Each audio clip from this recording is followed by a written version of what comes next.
Sigurno niste znali da Australija ima najbolju kavu na svijetu, a mi smo jutro započeli u najbolje ocenjenom kafiću za 2025. godinu. Ma može ta kava biti toliko najbolja, ali ja svejedno moram staviti 2 šećera u nju, pa nek ide život. Nakon što smo popili kavu, prošetali smo se famoznim Sydney Harbour Bridge i to je lagana šetnica, nekih 15 minuta, samo znate vjetar će vas propuhati, ali kad dođete na tu drugu stranu, onda imate onaj predivan fotoshooting sa opericom iza vas.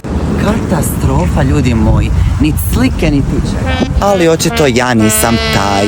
Nakon što smo se islikali, bilo nam je dosta šetnje, pa smo nazad išli katamaranom, trajektom, ma čime god, i onda smo još malo vidjeli opericu u pozadini. Toliko sam gledao tu opericu da mi je već postala, znate, nisam više obraćao pažnju na nju, i zatim smo htjeli dočekati zalazak sunca na jednom observatoriji Hill, tako se zove.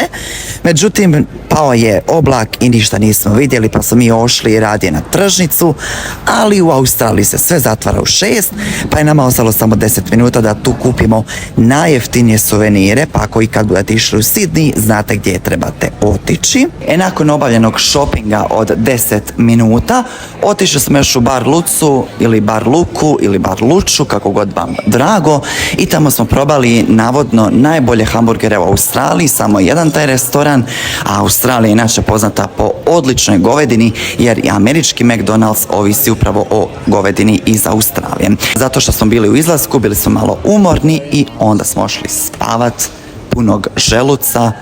Ovdje u Australiji većina trgovine ima taj surcharge zato što plaćate karticom, pa račun uvijek bude deblji.